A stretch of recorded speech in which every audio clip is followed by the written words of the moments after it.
नमस्कार साथियों, स्वागत है आप सभी का आपके अपने YouTube चैनल पर। तो भाई जैसा कि मैंने आप सभी से वादा किया था, मैं आपके लिए रेलवे की परीक्षा जो हो रही है आपकी आरआरबी एनटीपीसी का फेज सेकंड और ग्रुप डी, तो वहाँ पे साइंस बहुत ही ज़्यादा पूछी जाती है। तो उसी की कड़ी में यानी कि साइंस में जो फिजिक्स, केमिस्ट्री, बायोलॉजी के मोस्ट इंपॉर्टेंट क्वेश्चन हैं, मैं आपको इस वीडियो सीरीज़ के माध्यम से कवर कराऊंगा। तो अब लगातार आपकी केमिस्ट्री की वीडियो सीरीज चल ही रही है, बायोलॉजी की भी चल रही है। तो बायोलॉजी का आज ये जो आपका वीडियो नंबर होने वाला है, वीडियो नंबर होगा यह आपका फर्स्ट बायोलॉजी का, ठीक है। और केमिस्ट्री के जो बहुत सारे वीडियोस पड़े हैं उनका जो लिंक है आपको नीचे डिस्क्रिप्शन बॉक्स में मिल जाएगा। तो चलिए फटाफट से शुरू करते हैं सिर्फ अभ्यास नो बकवास सीरीज में।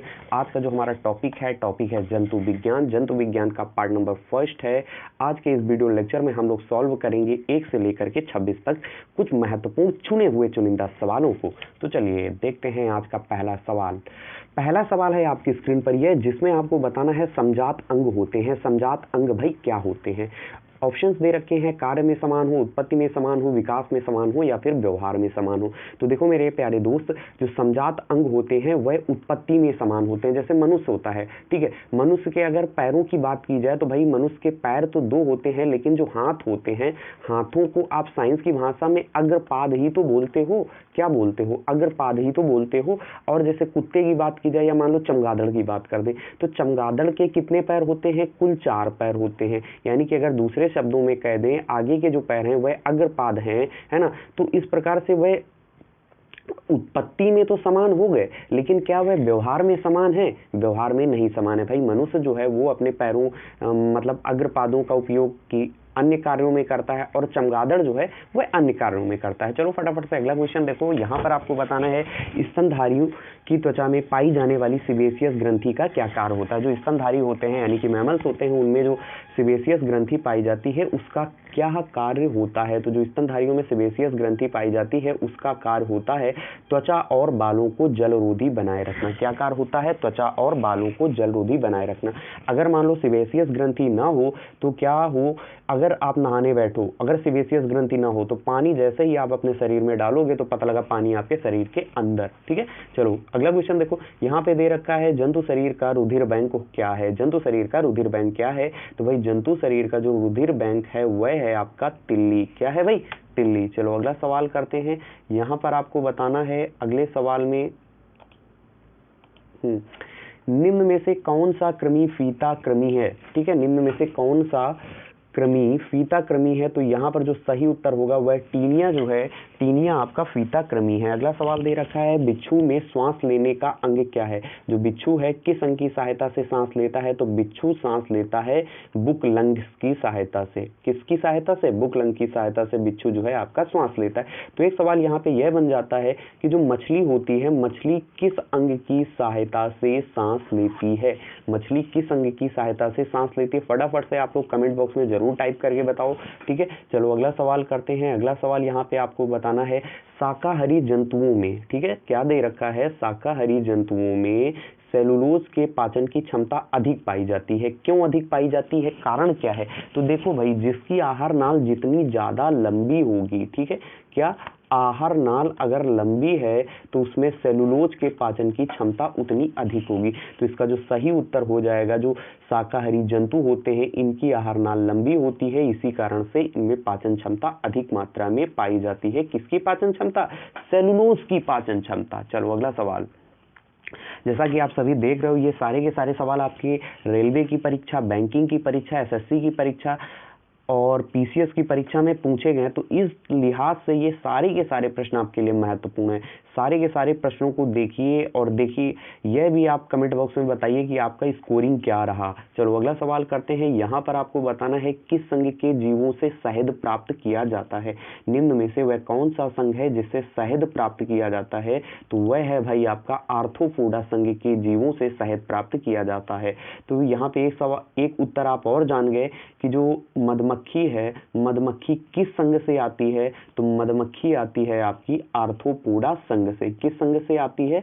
आर्थ्रोपोडा संघ से। अब इसमें और भी जैसे तिलचट्टा, झींगा मछली, केकड़ा और खनखजूर, खटमल, ये सारे के सारे भी जो हैं आपके आर्थ्रोपोडा संघ में आते हैं। अगला सवाल दे रखा है केवल नर मेढक ही टर्राते हैं। कारण क्या है कि नर मेढक ही टर्राते हैं और मादा मेढक नहीं टर्राती है? तो इसका सीधा सा उत्तर है कि मादा मेढक में वाक कोष नहीं पाए जाते हैं, इस कारण से वह बोल नहीं पाती है। मनुष्य में भी तो यही होता है, जो मनुष्य गूंगा होता है उसमें वाक कोष नहीं पाए जाते हैं, इस कारण से वह बोल नहीं पाता। चलो अगला सवाल करते हैं।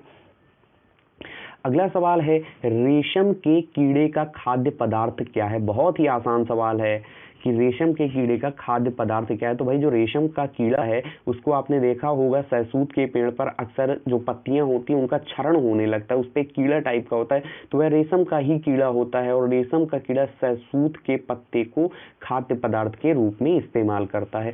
तो यहाँ पर एक सवाल और बन जाता है, रेशम कीट पालन को क्या कहते हैं? सवाल मैं लिख देता हूं, रेशम कीट पालन, ठीक है, को क्या कहते हैं? कमेंट बॉक्स में आप लोग इसका उत्तर टाइप करके बताइए कि रेशम कीट पालन को क्या कहते हैं या रेशम कीट पालन किस कल्चर के तहत किया जाता है। अगला सवाल है स्तनधारी प्राणियों में भ्रूण गर्भ में ही मां से प्राप्त करता है। जो भ्रूण होता है गर्भ में मां से क्या क्या प्राप्त करता है? तो वह आपका प्राप्त करता है खनिज लवण, ग्लूकोज और ऑक्सीजन, यानी कि सही उत्तर ऑप्शन नंबर 3। चलिए अगला सवाल देखते हैं। पैरामीशियम प्रायः प्रजनन करता है। पैरामीशियम प्रजनन करता है किस क्रिया द्वारा? कलिका द्वारा, ओडिया द्वारा, बीजाणु द्वारा या फिर विखंडन द्वारा? तो भाई जो पैरामीशियम होता है यह आपका विखंडन प्रक्रिया द्वारा प्रजनन करता है। चलो अगला सवाल करते हैं। यहाँ पर दे रखा है वह लैंगिक जनन जिसमें 2 युग्मकों का पूर्ण रूप से संलयन स्थायी रूप से अनिवार्य हो जाता है, वह लैंगिक जनन क्या कहलाता है? तो देखो भाई ऐसा जो जनन होता है, ऐसा जनन आपका कहलाता है सिनगैमी जनन। क्या कहलाता है? सिनगैमी जनन। अगला सवाल दे रखा है निम्न में से किस जंतु में बाह्य तथा अंतः दोनों कंकाल पाए जाते हैं? तो सांप एक आपका ऐसा जीव है जिसमें बाह्य तथा अंतः दोनों कंकाल पाए जाते हैं, ठीक है। अगला सवाल दे रखा है जीव वर्गीकरण की मूल इकाई क्या है? जीव वर्गीकरण की मूल इकाई क्या है? तो भाई जीव वर्गीकरण की जो मूल इकाई है वह है आपकी जाति। क्या है? जाति जो है जीव वर्गीकरण की मूल इकाई है। जाति देखो इसको इस प्रकार से आप समझिए, जाति, जाति के बाद आपका आता है वंश, वंश के बाद आता है आपका कुल, ठीक है, कुल के बाद क्या आता है आपका? आता है गण। एक मिनट, कौन सा क्वेश्चन कर रहे थे हम लोग? हाँ ये कर रहे थे। तो कुल तक हम लोगों ने देख लिया था, कुल के बाद आपका आता है गण, ठीक है। तो इस प्रकार से इसको डिवाइड किया गया है। चलिए अगला सवाल देखिए। अगला सवाल यहाँ पे आपको बताना है, यहाँ पर आपको बताना है कशेरुकी भ्रूण के विकास का क्रम निम्नलिखित में से कौन सा समूह सही दर्शाता है? कशेरुकी भ्रूण के विकास का जो क्रम है निम्न में से कौन सा क्रम सही दर्शाता है? ठीक है, ऑप्शंस आपको दे रखे हैं तूतक, अंडज, युग्मक, कोरक या फिर कंदुक, और इसके बाद आपको दे रखा है कोरक, तूतक, युग्मक, कंदुक या फिर अंड, अंड, युग्मक, तूतक, कोरक या कंदुक। तो देखो मेरे प्यारे मित्र, इसके लिए जो सही उत्तर जाएगा वह जाएगा आपका ऑप्शन नंबर 3 के लिए, यानी कि अंड, युग्मज, तूतक, कोरक, इसके बाद आता है कंदुक, ठीक है। चलिए अगला सवाल करते हैं। अगला सवाल यहाँ पर दे रखा है प्रवाल क्या है? प्रवाल आपका क्या है? तो बहुत ही आसान सवाल है। प्रवाल जो है एक प्रकार का आपका क्या है? यह समुद्री जीव है। ज्योग्राफी में भी आपने पढ़ा होगा प्रवाल भित्ति के बारे में। तो विश्व की सबसे बड़ी प्रवाल भित्ति किस देश में पाई जाती है? अगर पता है तो टाइप कर दो फटाफट से कमेंट बॉक्स पे। चलो अगला सवाल दे रखा है कुछ जंतुओं में अपनी त्वचा का रंग परिवर्तन करने की क्षमता पाई जाती है, यह रंग परिवर्तन निम्न में से किनके कारण होता है? जैसे आपने गिरगिट को देखा होगा, यानी कि गिरगिट में जो रंग परिवर्तन होता है, रंग परिवर्तन गिरगिट क्यों कर पाता है, किसके कारण कर पाता है?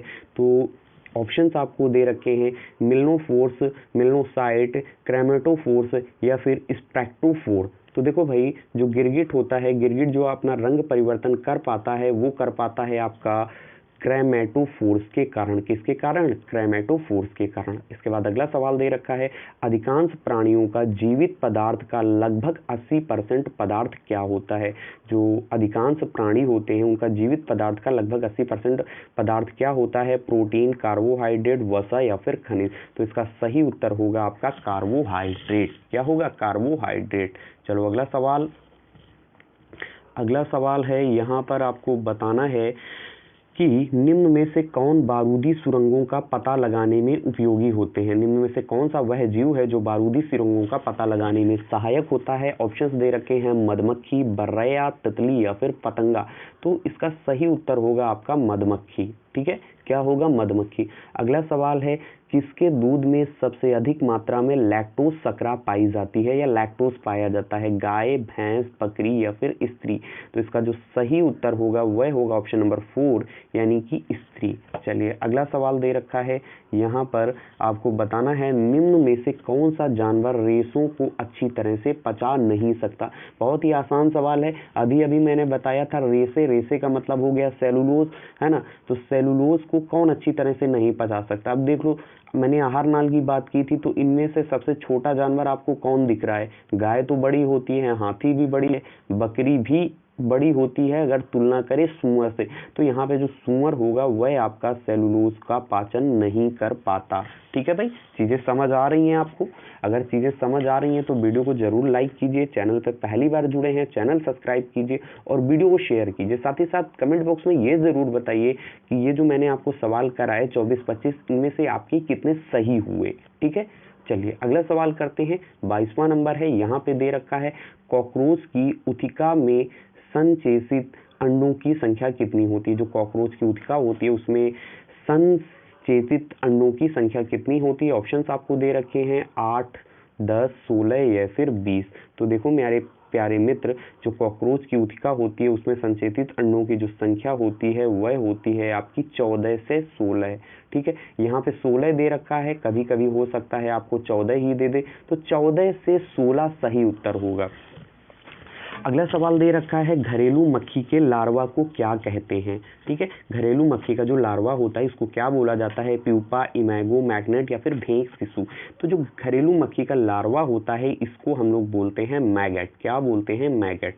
चलिए अगला सवाल करते हैं, कॉकरोच में हृदयों की संख्या कितनी होती है? कॉकरोच में हृदयों की संख्या कितनी होती है? 13, 9, 12 या फिर 15 है। तो जो कॉकरोच होता है, कॉकरोच में हृदय की संख्या होती है 13 है। कितनी होती है? 13। अगला सवाल दे रखा है, यहाँ पर शायद ये अंतिम सवाल होने वाला है। मानव सशक एवं अन्य अबली स्तनियों में संसेचन कहाँ से होता है? मानव सशक या अन्य अबली स्तनियों में संसेचन कहाँ से होता है? गर्भाशय से, योनि से, फ्लोपियन नलिका से या फिर अंडाशय से। तो इसका जो सही उत्तर होगा वह होगा ऑप्शन नंबर 3 यानी कि फ्लोपियन नलिका से। ठीक है, चलिए अगला सवाल करते हैं, सभी कीट होते हैं। सभी कीट क्या होते हैं? ऑप्शंस आपको दे रखे हैं, अमोनीटिलिक, अमीनोटेलिक, यूरियोटेलिक या फिर यूरिकोटेलिक। तो जो आपके कीट होते हैं, कीट पतंगे होते हैं, यह सारे के सारे आपके होते हैं यूरिकोटेलिक। क्या होते हैं? यूरिकोटेलिक होते हैं। चीजें समझ गए? तो आज के इस वीडियो सेगमेंट में हम लोगों ने 26 सवाल किए कुल। कमेंट बॉक्स में आप यह टाइप करके बताइए कि 26 में से आपके कितने सही हुए, और 26 के जो आगे के सवाल होंगे बहुत ही जल्द आपको इसका वीडियो मिल जाएगा। 26 के आगे के सवाल हम लोग नेक्स्ट वीडियो में सॉल्व करेंगे। वीडियो अच्छा लगा है तो वीडियो को जरूर लाइक कीजिए, चैनल को सब्सक्राइब कीजिए और ज़्यादा से ज़्यादा अपने दोस्तों के साथ शेयर कीजिए। रेलवे में आपकी जितनी साइंस आने वाली है, साइंस के तकरीबन मैं आपको बायोलॉजी में यह मान लो कि 2 से 3 हज़ार सवाल, और केमिस्ट्री में भी आपको 2 से 3 हज़ार सवाल, और फिजिक्स में भी मैं आपको 2 से 3 हज़ार सवाल कराऊंगा। बहुत ही मज़ा आने वाला है। तो आज का वीडियो सेगमेंट हमारा यहीं पे समाप्त होता है। Thanks for watching me, have study, have a nice day, goodbye, thank you.